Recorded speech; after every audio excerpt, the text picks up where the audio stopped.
Good morning, it's Jennifer from Millowbrook Road Farm and I'm out here in the garden. It's a bit of a windy day, so anyway, I'll do my best with the video. So it's time for a garden vlog, and look, lots is coming up, lots is happening in the garden, so it's great. I've still got a few chores to do, but with the brooders being full, it's a busy time. It's not bad, and on top of that, I do have another job where I help my aunt with some Airbnbs and things like that. So regardless, we're good. We're in the throes of graduation here. My youngest daughter is going to be graduating from college this June, and my youngest son is going to be graduating in June as well from high school. So we are just, it's a whole new chapter. We are just a pit stop now, it seems. So anyway, it's definitely changed meal times and things lately, with everybody having their licenses and having different things that they need to go to and get to. So yeah, different season of my life. So anyway, but I have definitely been appreciating the calmness and quiet of the garden. I can't tell you how it has always, calmed me, gentled me, and quieted down all the noise in the world when I need it. Despite the rooster. Actually, that's the music I like. The music of my soundtrack of my life. I love that. So what's growing in the garden? Let's get to it. Let's look. So we've got some kale that I cut back from last year that's growing. That's for the livestock. Now, mint. I had a lot of trouble with mint breaking out of plastic pots, and unfortunately it's just caused me some angst. I am digging that out actively all the time. I dug a lot out this spring before it had a chance to root, and I'm still working on it. And I'm trying to repot it to gift it to people and things like that. Chives are coming to a blossom. We have garlic is doing really well. So garlic is all along that fence. We do about 150 bulbs there. Doing really, really well. Looks really good. Not even yellowing on the ends like we had last year. So it's fantastic. Onions. So red onions, yellow onions, shallots, seed onions, and I will have to put in some more as well. We have in these borders marigolds, which are up about just like this high. Like they're coming along as well. Over here, I'll try not to make you dizzy during this. Over here, peas. Now peas love it on this side of the garden, I find. They really love the nitrogen that comes, I think, from having the horses near them. Just having that extra fertile ground, they're up a lot. I'm really pleased with the growth in those. I actually planted those after I planted some on the other side, and these ones have far surpassed it. So I know this is the best area for them. And I've got some alders, of course, for them to grow up. And these are all sugar snap peas. They're by far our favorites. I do a shelling pea as well, but I sow enough peas. I sow every 2 weeks, so I'm about due to sow some more here next week. And, I do that, and that gets us through a whole year of having peas. Potatoes. These are red Norlands. Oh, isn't that nice, that sun? Yeah. Red Norlands. These are beautiful. They're coming up. They look just amazing. And the soil here, just where I did seaweed last year, I did and I really did a no-till bed for the last 2 years. We haven't tilled this area, and this has been really just, other than a light broad fork in the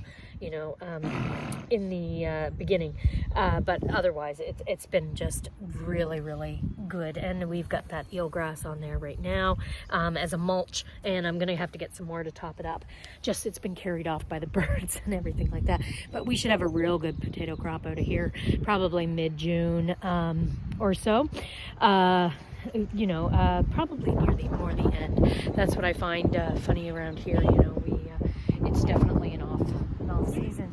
Asparagus patch over here has struggled a little bit this year. I am getting some asparagus stalks from it. But it's not like how it was other years. And I think I found the problem. We've definitely got some ants going on. So I have definitely put out some natural, deterrents for those. I'm just not sure whether it didn't get enough organic matter, because usually it's a sign of deficiency somewhat. So I think maybe I just didn't put enough organic matter over there during the winter that I should. And the chickens were dust bathing over there, so I definitely think that it was just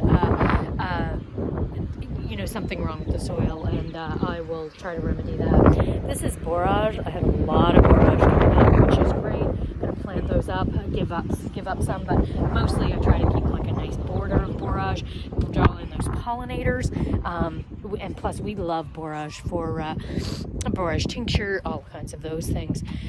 We've got some beans, so beans are coming up. Beans are coming up. Got some yellow and green beans over here. They're all coming. I've got some sunset runner beans. They're all coming. Planted some parsnip over here. This bed suffered from a lot of ants last year, so I was really cautious about what to put in, but it was really dry last year. So I really sort of hedged my bets on this side and planted what I planted in other places as well, so that I didn't lose everything. Leeks, and I've been, they're like still like little blades of grass, like, they're great, but these were all ones that I started from seed way back in February, and they're doing okay. They're good. I can see them now. They're like quite well established, and I've got some marigolds planted near them for some control around any pests, as well as some calendula. So over in these beds, we have this bed is currently empty. I'm going to be doing cucumbers in that shortly, and I'm going to be doing another row of onions over here. So and this one's all turnip. So all turnip. I did. You'll see that down there I did some summer turnip, some spring turnip. This is actually all winter turnip, with a little bit of summer. So I think I had a little bit of summer seed left over, so I did that in the front first, and then I did all winter storage varieties there, because turnips are quite a long season vegetable, so you're gonna need that time, like, in order to get to fall. So the trick with turnip, though, is not to sow it too early, so that it doesn't get eaten up by all the pests, like, that can come and kind of get at the root. You don't want it to be, completely engulfed in pests by the time the season ends, because you've left it in the ground too long, and you want to get that frost too. So anyway, I found that usually around like mid-May, end of May is perfect for turnip to sow it outside. So these are more peas. So I have quite a large row of peas here on both sides. And this is, of course, they are climbing peas. They get about 6 feet tall. So I have those there. What's here? Oh, some more peas in this row, for succession planting. And I also did, because I'm going to need to trellis those peas as well, I also did some bush beans, which need some support. Not bush beans, yes, baking beans, sorry, that need some support. So I actually did Heterite soup mix. I did black beans, I did gluescap, and those are all a dry bean, so those will be for storage, but they are going to need some support, so I did them with on the other end of my peas, so that I could trellis support both of them. Over here is something I've repurposed. It was an old swing set, and I have made a bed underneath, and I've got runner beans. You can see them, they're coming up. Lots of runner beans coming up, and I have spinach planted, a New Zealand spinach planted inside, because they're going to need the shade. you know, they're going to come to fruition when it's a little warmer, hopefully. So it's going to need the shade of the runner beans. So that's what I planted underneath there, you know, sort of to get me through, because we've got some spinach over here, which is spring spinach. I've just got finished up the spinach in the cold frame and the greenhouse. So, you know, we've been able to eat spinach year round this year, and that's a win for us, you know. So that's good. Last year I didn't have any luck with spinach outside, though. Just you know, an odd year last year. We just didn't get what we needed. These are right here some broad beans. So in this area back here, I'm still trying to cultivate. I'm dropping in soil daily and dropping in compost daily, building up those beds. That's going to all be cut flowers. So zinnias and things like that, which I love. These are fava beans. So I planted 2 rows of fava beans, broad beans, and on the other side of them I have got carrots, and they're germinating. Carrots I pop in everywhere in the garden. I pop in, you know, I succession plant them as well, and I plant them lots of different places, not only to hedge my beds, but also to have different crops, like, you know, in different, you know, soil and things like that. This is all carrots in this bed as well. This is all, I used a seed tape on this one, which was interesting. This is all going to be cucumbers. Okay, planted a few outside to see if we could get them to germinate. So far it's going to be cucumbers in here. We're going to do some sawdust in there. This one's going to be all sweet potatoes. So I haven't got that planted yet because it's still way too cold for sweet potatoes to get out here. So they're in the greenhouse. These slips are. This is going to all be zucchini. We're going to put some beds of summer squash in there, and this is all going to be cucumbers as well. So we do a lot of cucumbers. So that's going to be part of, or was this going to be zucchini? Oh, I better look at my garden plan again. I can't remember if I was going to do cucumbers there, and there, or if I was going to do cucumbers. Cucumbers do really well here in this area. So cucumbers, sunflowers, things like that. We've got our rhubarb patch, which has been producing just beautifully. Gave it lots of wood ash this fall. It's been doing fall and winter. It's been doing so well. I'm so pleased with it. Yeah, so it's horse show season, so the trailer is constantly on the move in these beds. So, oh, and I've got dill, a lot of dill planted over here. So this bed, calendula, I see, has self-seeded, which is great. So I've been letting that all come up. I've got lots of dill coming up. And that is where I want to, you know, sort of fill that area in between. I've also got some beans planted here so that I can trellis up against. Never waste that vertical space in a small garden. These are all raspberries from here down, and I keep trying to establish my raspberry patch. You know, in the garden, I want to, and I forgot to mention my currant bush over there. So yeah, just keep trying to establish more and more raspberries as the suckers come up. I take them and move them. This row is all carrots. So we have carrots, all this huge row here, all carrots, and sowed quite thickly. I have spring turnip in this row. So this is spring turnip and summer turnip, and they're doing really well. You can see I started those, you know, inside. So, you know, we would get more of an earlier yield if we could row cover here. But for me to row cover, I may as well just take it over to my neighbors and leave it there, because it just blows right through. Even anchoring it, we've just had no luck with that. We just you know, just the wind is just really hard. Unless I wanted to put like a lot of time and energy into it, and it's just, you know, it's not worth it when you have a greenhouse as well. Like, you know, you can in a cold frame, like I can just do what I need to do in those. I'm not worried about, you know, this will come when it comes. Spinach is doing really well. Lots of spinach. This row is spinach, and they're really good spinach here. Actually, I can probably harvest some of the leaves off some of these now. This is kohlrabi, broccoli rabe, some more turnip. Yeah, so really excited about that. That looks really good. Actually, things are, beets.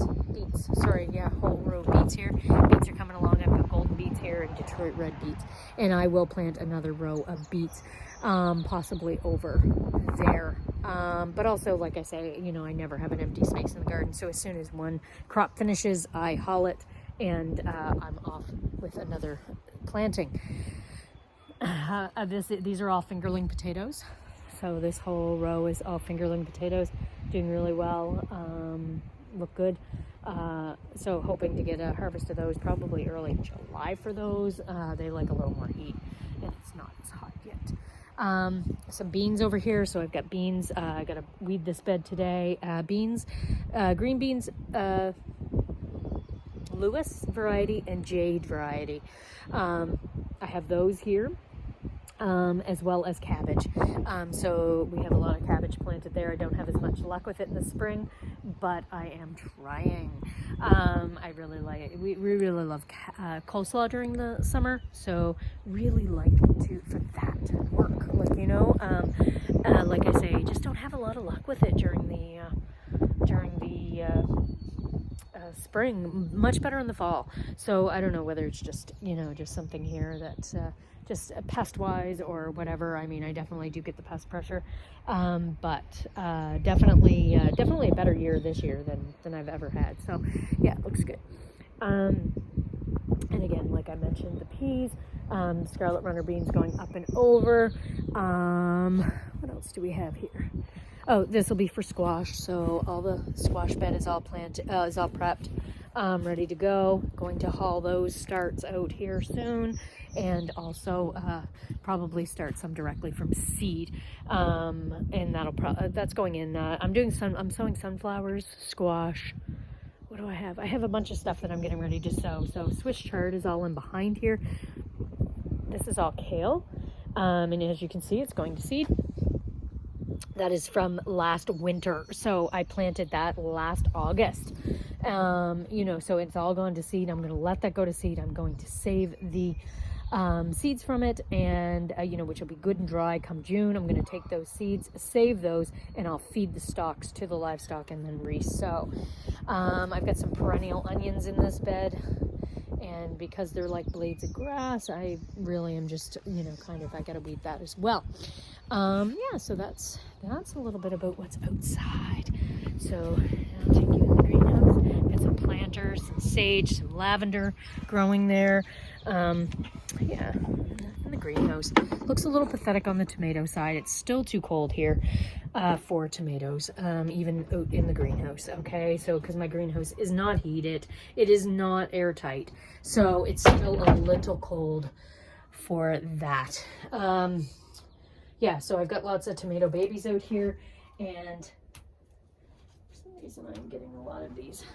I think that's morning glory. Oh gosh, that is just a bindweed. It's just a horrible, horrible thing, but I did put some compost in here, so I'm not surprised. So I will haul that and burn that and get that out of there. I just got some baby starts and tomato starts and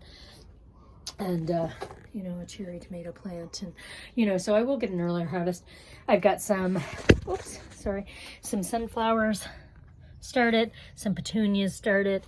You know, they'll go outside soon. Some nasturtium started, lots of basil starts, and they will still be another month before well, I should say a month, 2 weeks at least before I can put them out. These are all my sweet potato slips, and they're doing really well out here, even though you can see some of them got touched by the frost, but they're still doing really well out here. They like the heat of the, you know, even warmer than in here. In here I have lots of beans started, so lots of beans, lots of squash started over there. Lettuce starts. Oh, look at this butter crunch lettuce, you guys. Oh my gosh, it is so delicious. That is like by far one of my favorite lettuces. Some cucumber plants started inside here, some starts. I don't start things too early. There's just no point, you know, we can't get them outside. Broccoli rabe, some calendula, look at those, beautiful. Yeah, lots of calendula, yeah, growing really well. Ginger is over here in this corner, and you can, I don't know if you can see that, but ginger is coming up. Kohlrabi just a couple that I tried to rescue because they didn't look, seedlings that didn't look like they were going to survive outside. I've got some starts of dill and parsley in here to take to market on the weekend because the farmers market's coming up, and some Swiss chard starts, which I will place outside soon. Yeah, and that's the small greenhouse, and then the big greenhouse is in construction. So that is going to hopefully be ready to go by the second week of June, so I can put all of the tomato plants in it. We're working on that. We've been working on that, and you know, I'm mostly just looking at it, trying to figure out how we're going to get that going, but it will get going. We are going to tackle that. It's going to be done over the next little bit. So yeah, so that's a bit about what's growing in the garden. Lots of things coming up. About another month, you will be just amazed. This will be transformed into just like a sea of green, a riot of just where I've overcrowded and, you know, put all kinds of, and this plant is just doing so well. And it's a real pretty plant. And this comes back every year and kind of gives me a few volunteers and things like that. Anything that brings in those pollinators is great.